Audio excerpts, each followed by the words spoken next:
Mamelodi Sundowns 1, Ulsan Hyundai 0. That is right. The first African win at the Club World Cup has happened in Orlando, Florida, and it is Mamelodi Sundowns. Let's get into it. I had the joy of watching the Sundowns game delayed as it was for over an hour, thanks to a good old fashioned Southern American thunderstorm. But that did not stop the party. Yes, we knew coming into this, Sundowns wouldn't have the most fans, but we also knew that they would have the fans having the best time because that's what Sundowns fans do. That's what South African fans do. They have a brilliant time. Look up the videos of them partying, dancing, singing. Beautiful. Anyway, let's get into it.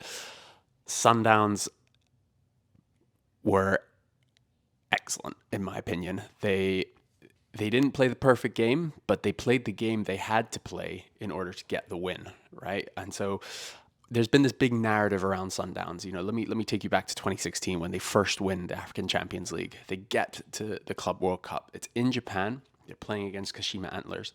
They dominate the game. They're the better team. They have plenty of chances. Dennis Onyango mistake late on in the game allows Kashima to score. They score a second. They lose 2-0. And Pitso Masemane, the coach at the time, has this quote where he's saying, "We dominated them. We dominated them, but they had their chances and they took them and we didn't take ours."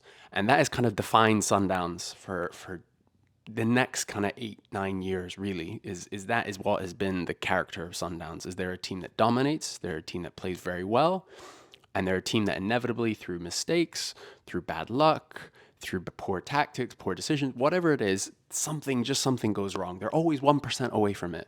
And that has come to define them. Then they went on to play in the fifth place match against Jeonbuk Moser's Korean side. They get smashed. I think it was 4-1 in the end. And that kind of has defined a lot of Sundowns over the next few years. Because when Sundowns won that Champions League in 2016, there was a sense of this is a new era. Sundowns are here. We're on the African continent. We've got the monkey off our back. It's the first time they'd been to the final in kind of 16 years, and so it was a huge moment. Ever since then, they've not been back. They've never won the Champions League since then. They've always been so close, getting to the semifinal, getting to the quarterfinal, whatever it is, and they always fall at that hurdle. This season, they did one better. They got to the final, but again, they kind of choked. They didn't perform. They got outplayed by Pyramids, and so that there's such a strong narrative of that from Sundowns, and so this sense of playing a Korean team. I know it's not the same team, but playing a Korean team at the Club World Cup again kind of feels like you're returning to the site of a crime. And this time, Sundowns, they stepped up. And yeah, they didn't play the perfect game. They were opened up a few times, but they had that bit of luck. They had that bit of quality, and they got, things went their way and they won 1-0. The game itself, I think what I really enjoyed about it was Sundowns put their imprint. Sundowns are the most heavily possession focused team. I would say almost at the Club World Cup. Maybe a couple others could argue that they are just as much Sundowns, but Sundowns they are that. In the first half, they averaged 75% possession against Ulsan. That's more than Bayern averaged in their game against Auckland City. They won 10-0, and Sundowns had more possession than Bayern did. So this is the Sundowns way. Now, for a lot of it was stale possession. They were struggling to break Ulsan down, and Ulsan very happy to just sit back. And in fact, Ulsan were the one getting more joy, kind of going up that right wing through He was getting in behind Divine Lunga quite a few times. I was surprised Divine Lunga actually started. Same with Ashley Cupido. I thought it would be Labusa and Modiba, but so there was a sense that, is this going to happen again? Sundowns dominating possession, not creating much. But then just in a quick flash, they suddenly create something. And it's the first time Sundowns move the ball quickly. They get the ball. I think some Shishi, Tembazwane, and Saleh's interchange. They get it into Teboho Mokoena.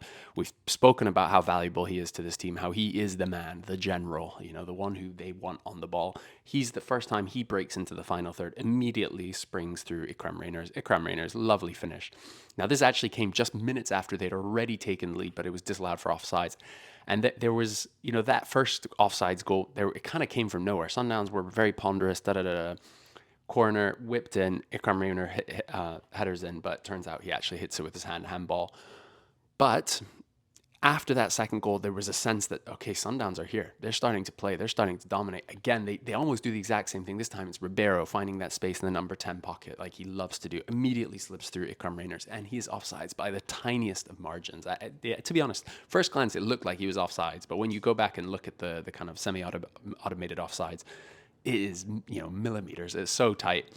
So Sundowns kind of dominate the first half. They end the first half with that possession, and again, there's this sense, and like we said this coming into this in our preview, that Sundowns were the one team that were favorites going into their game. We had Al Ahly as favorites personally, but this is the one game where Sundowns were the favorites, the first African team to be favorites for a game.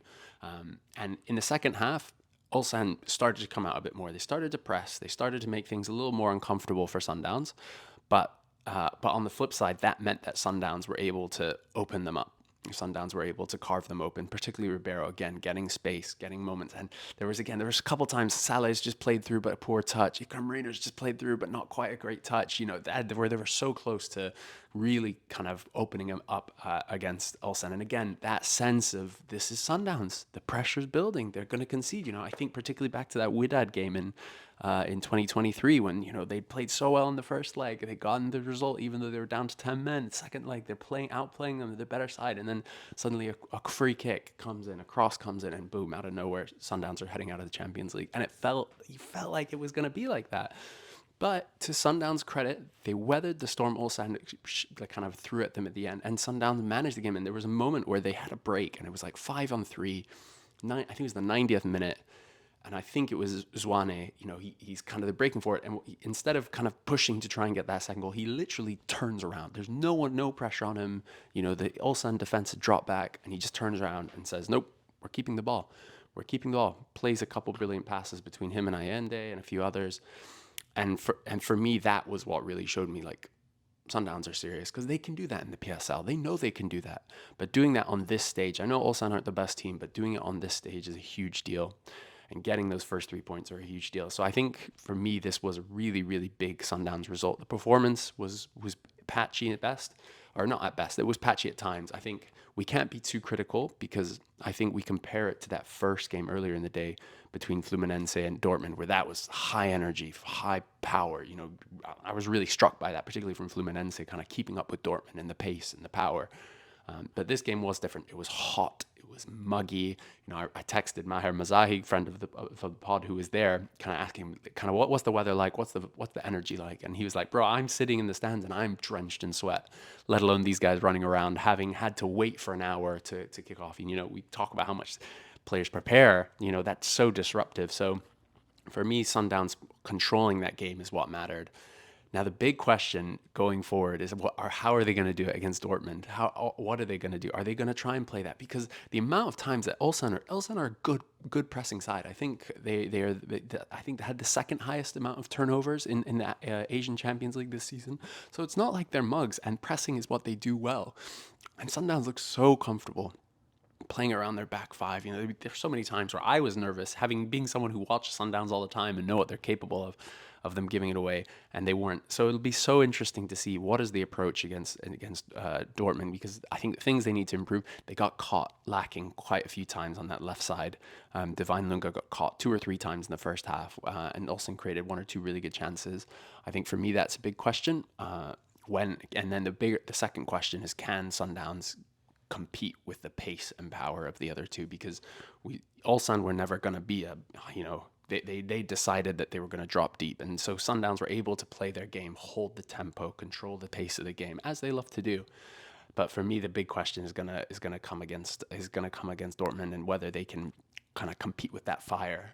But we saw it. Dortmund aren't amazing. Fluminense should have won that game, and Sundowns are in such a strong position now where they don't need to play for the win anymore. They don't need to. Dortmund do. Dortmund have to win, but Sundowns can just play easy, take the draw, play on the break, however they choose to do it. And that will be interesting for me, because Sundowns don't play like that.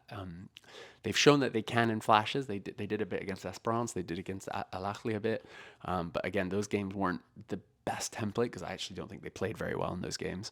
So there's so much to be excited for the Sundowns team, and it just feels so good to get an African team getting a win, because they're such, particularly after the Al Ahly game. Look, Esperance, they were always going to be up against it against Flamengo. Flamengo are an excellent side, and Esperance aren't.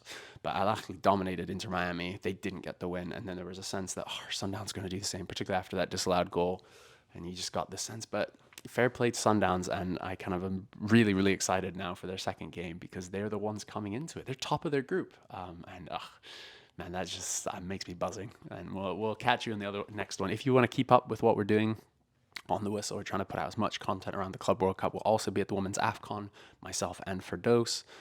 So hopefully we'll kind of keep the content going throughout the summer. And if you enjoy it, leave us, a review, leave us a comment, tell us what you think. If you think I'm terrible, tell me. I want to know. At least be kind about it. But if you want to follow us, OTW_podcast on all kind of social media places, On the Whistle podcast, YouTube, Facebook as well as anywhere you get your audio podcasts. And until the next one, which will be tomorrow, covering the Woodhead game, have a good one.